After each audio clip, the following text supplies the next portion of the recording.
texto diz o seguinte, primeira epístola do apóstolo João, capítulo 4, versículo 13. Nisto conhecemos que permanecemos nele e ele em nós, em que nos deu do seu Espírito. Amém. Já algumas vezes eu disse aqui aos irmãos que o continente europeu é considerado pós-cristão. E aí me pergunto, como um continente que na história da igreja foi tão importante, hoje é considerado como pós-cristão? A resposta eu encontro nesse versículo que eu li com vocês. Faltou o que está nesse texto. O que seria ser pós-cristão? É a ideia de que o cristianismo foi ensinado no passado, mas que as pessoas que lá vivem, no caso da Europa, já não dão mais atenção à palavra de Deus, já não a valoriza, e vez por outra os irmãos devem aparecer aí no Instagram, no YouTube, algo do gênero dizendo que alguma igreja lá se tornou uma mesquita, se tornou um bar, se tornou um museu. Então nós temos um continente que no passado foi tão importante, dentro do contexto da expansão da igreja cristã, e hoje já é denominado como um continente que precisa ser evangelizado, que nós precisamos mandar missionários para aqueles povos, para ensiná-los as Sagradas Escrituras, porque eles perderam o convívio com Deus e o convívio com as Sagradas Escrituras. Então nós já não encontramos, como no passado, um cristianismo vivo e atuante na Europa. Lá tem sim, a Igreja do Senhor ainda está lá, mas no geral nós temos populações que voltaram as costas para o Senhor. Precisamos estar atentos, queridos, para que isso também não aconteça conosco. É possível que aconteça com você o que aconteceu com eles. Mesmo ouvindo falar de Deus, mesmo ouvindo falar da palavra do Senhor, mas não sermos cristãos. E é possível que dentro das nossas igrejas haja muitas pessoas que não são cristãs. Quero olhar para esse texto e daqui tirar algumas conclusões para nos ajudar a ficar atento, para que não venhamos também a entrar nessa estatística nefasta. Nós temos aqui uma carta escrita por João, o apóstolo amado do Senhor. Sabemos que já na sua velhice, passou um tempo vivendo com Jesus, ele diz isso no início dessa carta. Ele diz: o que eu estou dizendo a vocês não é porque eu ouvi falar, o que eu estou dizendo a vocês é porque os meus olhos viram, eu ouvi, as minhas mãos tocaram, eu vivi com o Salvador e eu sei o que eu estou dizendo. E ele, como um pastor amado, escreve esta pequena carta para nos instruir. E claro, naquele momento, instruir os irmãos que foram os primeiros ouvintes, leitores. Instruí-los acerca de como viver como servos e servas do Senhor. Nós já sabemos algumas coisas, porque já estamos no capítulo 4, e já recebemos algumas informações. Rapidamente, só relembrando. A salvação, ela pertence ao Senhor, visto que somos pecadores indignos, mas Deus nos amou e mandou Jesus Cristo para a purificação dos nossos pecados. Nós aprendemos isso lá no primeiro capítulo, que o nosso Deus, por causa de Cristo, perdoa pecado de pessoas como você. Sabemos também que por causa da obra de Cristo aplicada a nós fomos recebidos como filhos e filhas do Senhor. E todos aqueles que participam do corpo de Cristo são filhos do Senhor, são filhas do Senhor e vão continuar sendo filhas e filhas. Por que continuamos? Porque a nossa salvação, ela tem por base a obra de Cristo. Não é o seu agir, não é o seu modo de fazer as coisas, não é o seu modo de buscar viver a sua vida como uma pessoa que tem um cuidado muito grande, e na força do seu braço você vai viver como um cristão, como um filho ou como uma filha de Deus. Isso só é possível porque Cristo está em nós e nos dá a condição de vivermos este Evangelho. Vemos o apóstolo João, por mais de uma vez, garantindo que nós somos filhos de Deus. Esse capítulo 4, ele trata da questão relacionada ao Deus que nos ama, porque Ele é amor. Ele nos disse que Deus provou o seu amor porque deu Jesus Cristo para fazer de você um cristão. Mas o que é ser um cristão? É sobre isso que eu quero conversar um pouco com vocês. O que é ser um cristão? Alguns de nós têm compreensão errada do que é ser cristão. Há algumas pessoas nas nossas igrejas que pensam que ser cristão é simplesmente porque talvez não beba, não fuma, não roube, não cometa alguns pecados escandalosos. Aí essa pessoa olha para si mesma e diz, eu sou um cristão, porque eu não sou esse tipo de pessoas que vivem fazendo coisas erradas. Isso dentro das nossas igrejas. Não estou falando daqueles que se dizem não creem em Deus, mas estou falando daqueles que dizem, eu conheço a Deus, eu sou um cristão. Só que baseia a sua vida, ou o seu cristianismo, exatamente em coisas desse tipo, olhando para si mesmo como sendo uma pessoa melhor do que as outras, porque não faz determinadas coisas. Sabemos sim que cristãos verdadeiros não fazem determinadas coisas, buscam viver de acordo com a palavra do Senhor. Mas o problema é quando nós condicionamos o nosso cristianismo a isto, e achamos que porque eu não xingo palavrão, eu sou uma pessoa tratável, uma pessoa que me relaciono bem com os outros, sou cuidadoso nos meus relacionamentos, isto me garante que eu sou um cristão. Não é. Há outros que são apenas religiosos. Há outras pessoas que são bons religiosos, mas não nasceram de novo. Não são cristãos. São aquelas pessoas que vão à missa, ou os cultos, né? Que vão à missa, que vão aos cultos, que como bons religiosos, pensando no catolicismo, nessa semana agora não vai comer carne, a semana chamada santa, ou como um bom cristão, vem à igreja, canta os hinos, dá seu dízimo, dá a sua oferta, mas na verdade é apenas um religioso. Ele segue os ritos, os dogmas, os ensinos da igreja, mas não tem Cristo governando as suas vidas. São religiosas, mas não cristãos. Vivem até de acordo com o ensino, ou tenta viver de acordo com o ensino da igreja que ele participa. Mas isso não faz de nenhum de nós um cristão. Há muitos que acham que porque tem um bom conhecimento da doutrina, e aqui falo aos presbiterianos em especial, os presbiterianos têm na sua história um cuidado com a exposição bíblica, com o ensino da doutrina, somos zelosos com a doutrina da nossa igreja, e tem presbiterianos por aí que são conhecedores da doutrina e são zelosos, mas não são cristãos.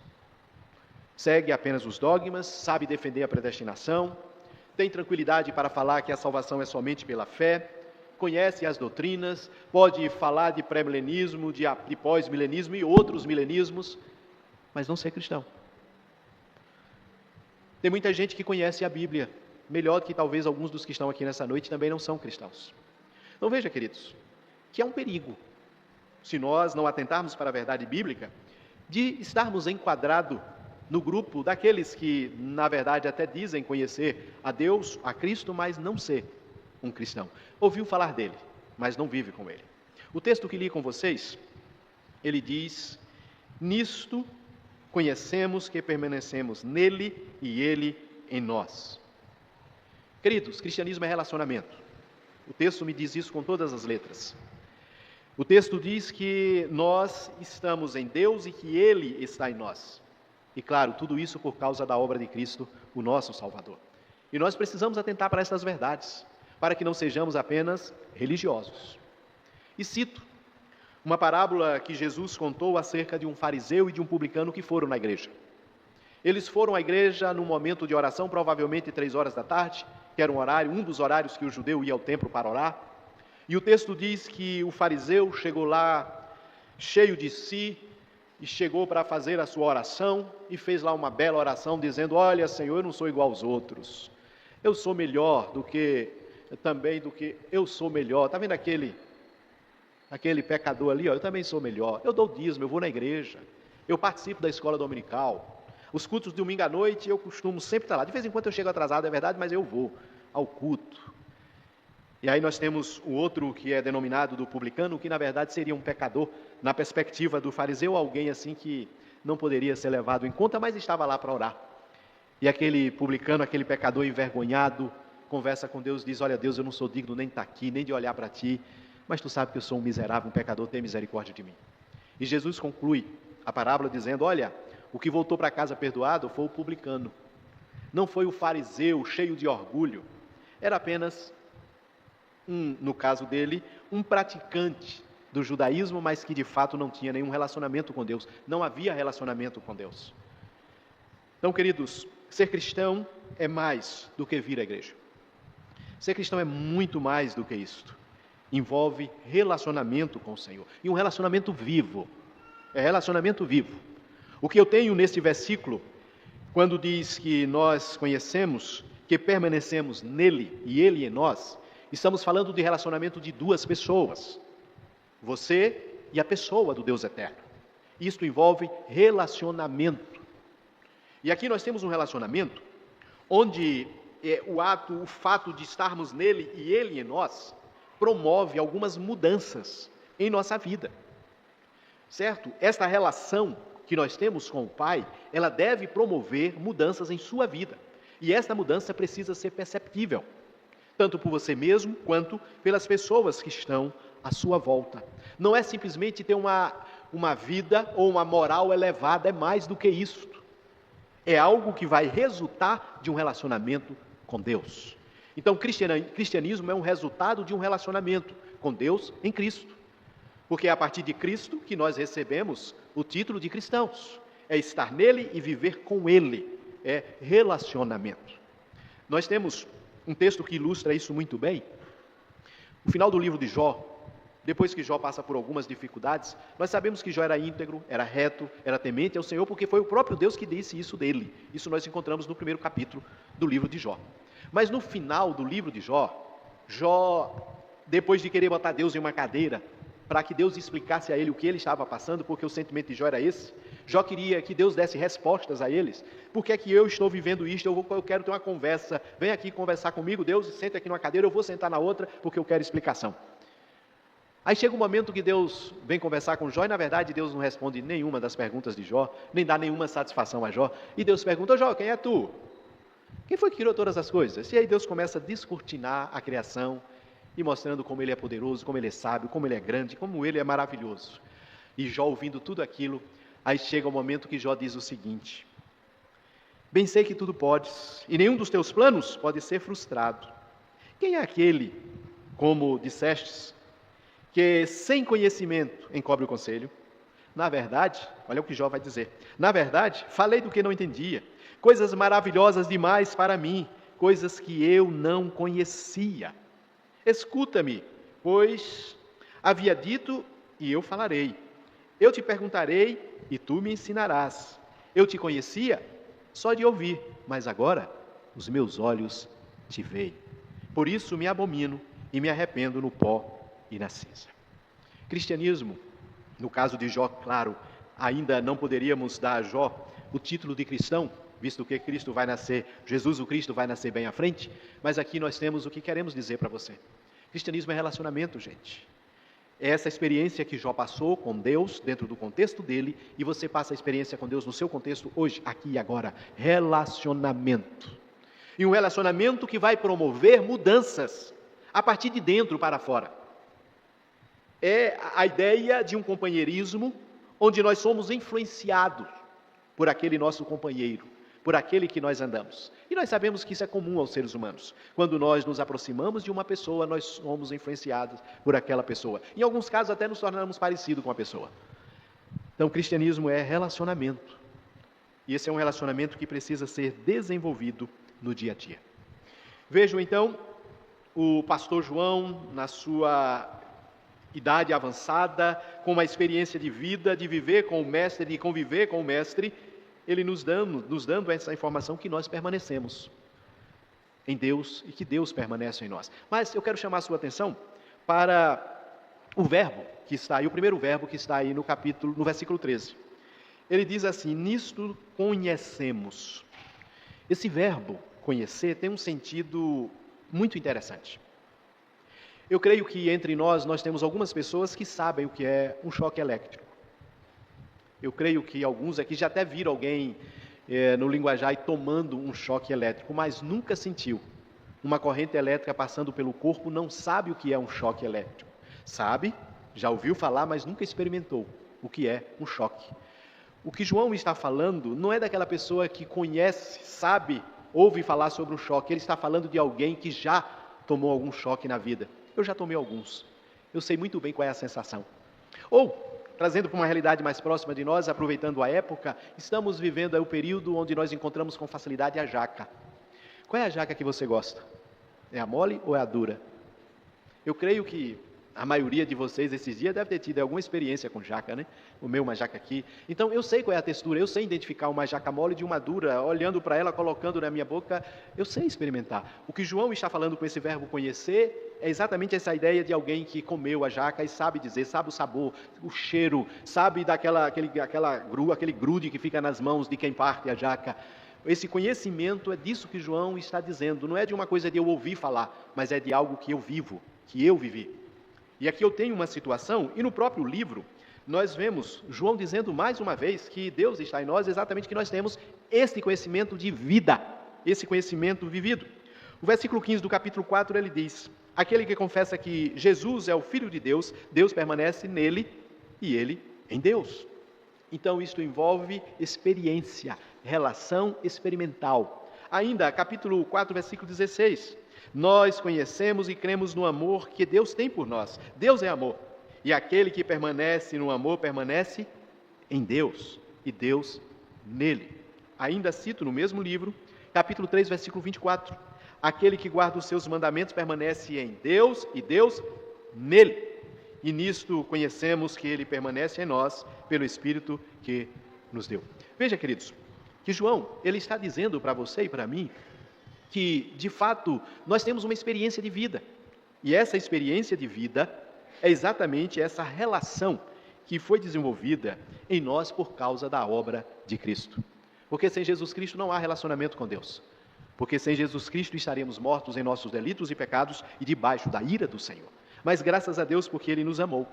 E por causa da experiência que temos de estar em Cristo e Cristo também em nós, e eu não posso deixar de trazer à memória dos irmãos mais uma vez o texto de Gálatas. Só que quero acrescentar mais um versículo. Gálatas, capítulo 2, versículo 19 e 20. Acrescentei o 19. Diz assim, porque eu, mediante a própria lei, morri para a lei, a fim de viver para Deus. Estou crucificado com Cristo. Repito, estou crucificado com Cristo. E aí vem, logo, já não vivo eu, mas Cristo vive em mim.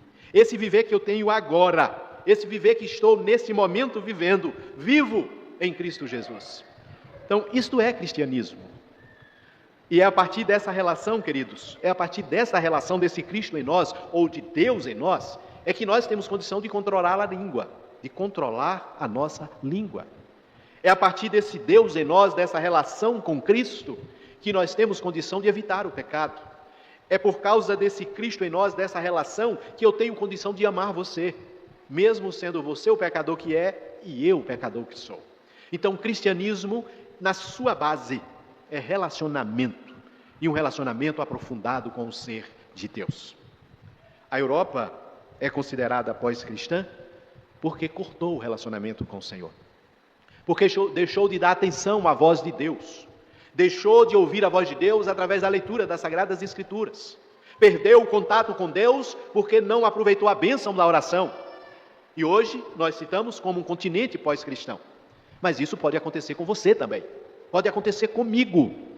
Mesmo tendo a Bíblia na mão, mesmo sendo religioso, eu posso perder essa prática ou essa intimidade com o Senhor. Salmo 25, versículo 14 diz que a intimidade do Senhor é possível para você. A intimidade do Senhor é possível para aqueles que o buscam, e a estes Ele se dá a conhecer.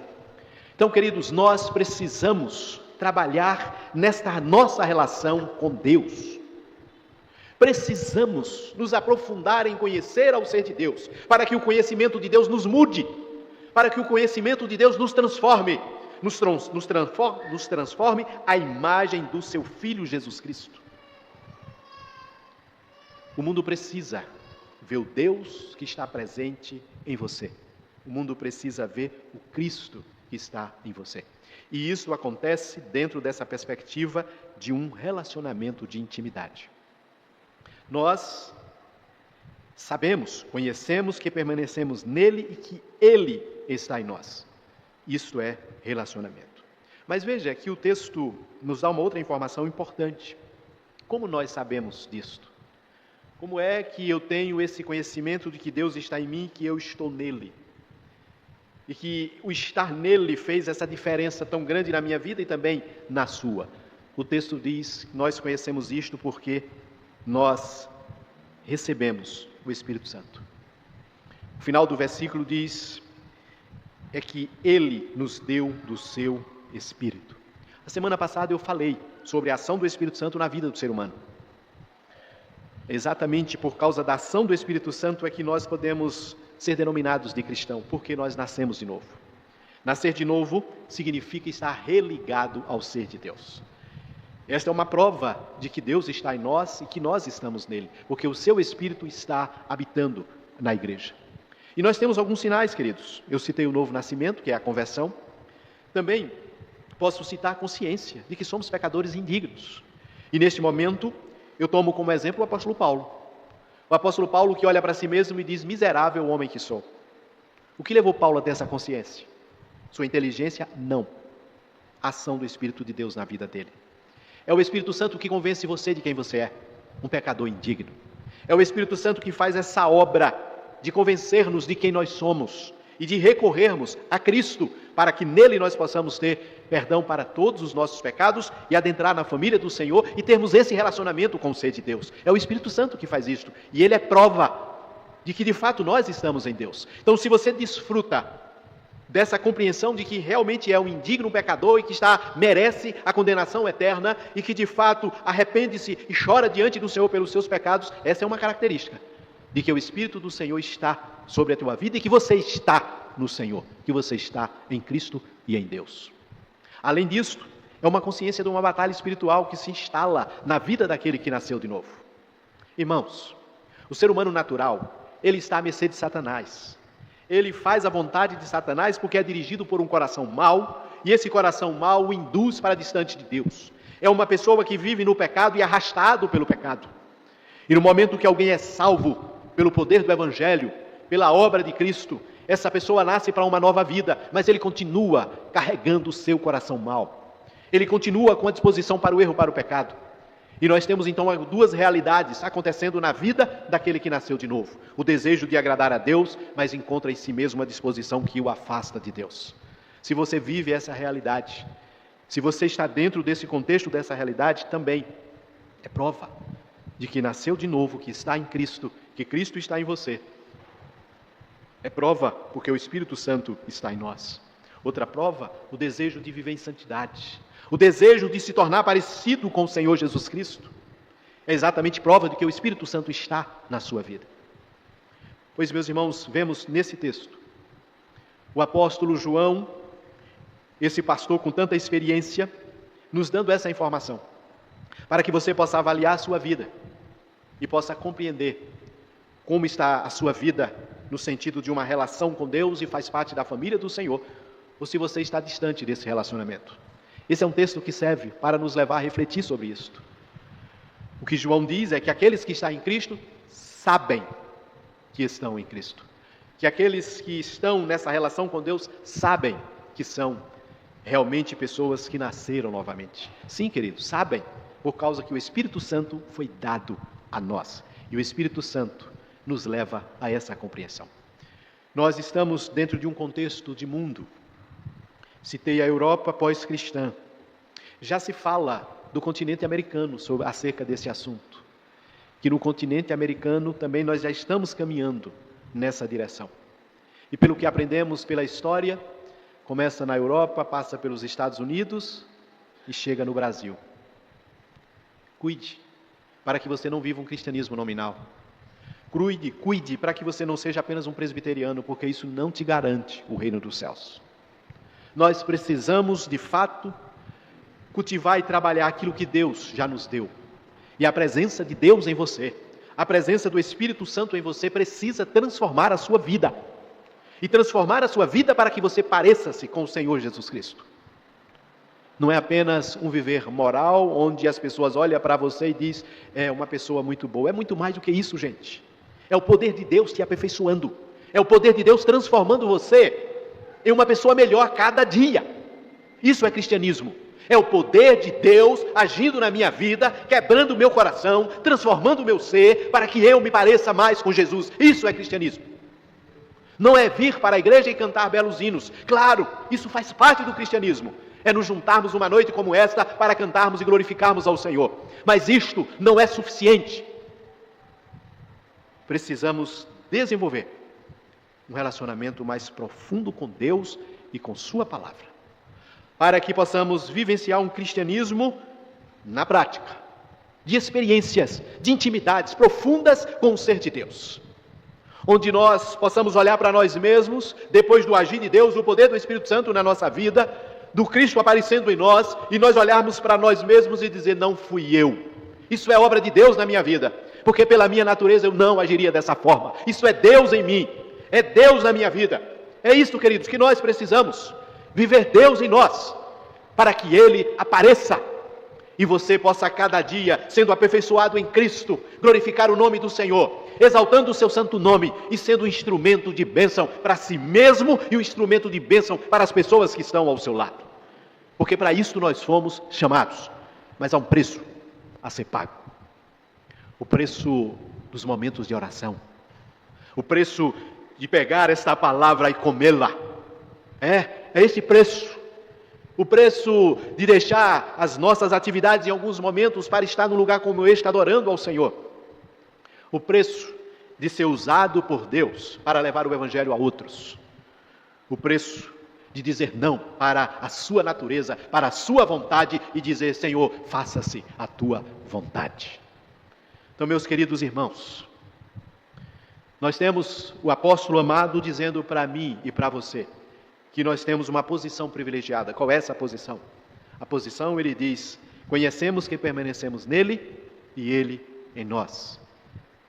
Temos esse conhecimento por experiência, então que o Senhor apareça em você. Sabe o que é que vai acontecer? Você será um melhor filho na relação com o pai, você será melhor esposo na relação com a sua esposa, você será melhor esposa na relação com o seu marido. Pais, vocês serão excelentes filhos, cuidando das suas crianças. Você que é colaborador, trabalha em alguma empresa, será um excelente trabalhador. Por quê? Porque Cristo estará presente na tua vida e fará você ser diferente. Então, meus irmãos, que nós possamos viver Cristo em nós, viver Deus em nós, e não se esqueça, somos templo do Espírito Santo. Que o Senhor nos ajude e que nós entendamos essa verdade. Cristianismo é mais do que vir à igreja domingo após domingo e cantar alguns hinos. O cristianismo acontece lá no teu quarto, na tua conversa com Deus. E ele sai para as ruas para manifestar e espalhar o bom perfume de Cristo. E é o que eu espero que nós, Igreja Presbiteriana Central, possamos desenvolver na nossa vida. Uma relação de profundidade e relacionamento com Deus na nossa casa. E que durante a semana nós cuidemos disto, para que onde formos, possamos levar o bom perfume de Cristo. E quando a gente chegar aqui nesse lugar para cultuar o Senhor, vai ser uma maravilha. Sabe por quê? Porque nós vamos ter pessoas que cuidaram do relacionamento com Deus durante toda a semana. Viveram uma vida de intimidade com Deus durante toda a semana que passou. E aí chega aqui, cheio do Espírito Santo. Chega aqui com o coração quebrantado. Chega aqui cheio de Deus. Chega aqui cheio do Espírito Santo e do Senhor Jesus Cristo. Você imagina o resultado disso? É isso que nós queremos. Que você venha para cá, depois de uma semana de relacionamento, promover um momento de crescimento espiritual. E que a glória do Senhor seja vista e que nós possamos alimentados pela palavra do Senhor e abençoados, porque você cultivou um relacionamento com Deus durante toda a semana e chegou aqui cheio do Espírito Santo. E eu faço o mesmo, o outro faz o mesmo, o outro faz o mesmo. E aí, queridos, coisas extraordinárias vão acontecer na vida dessa igreja. Que o Senhor nos ajude, que o Espírito Santo nos convença e que nós possamos colocar em nosso coração a disposição de servir e de nos relacionarmos com o Senhor. Porque nós não queremos a pecha de pós-cristãos. Que Deus tenha misericórdia de nós. Deus tenha misericórdia.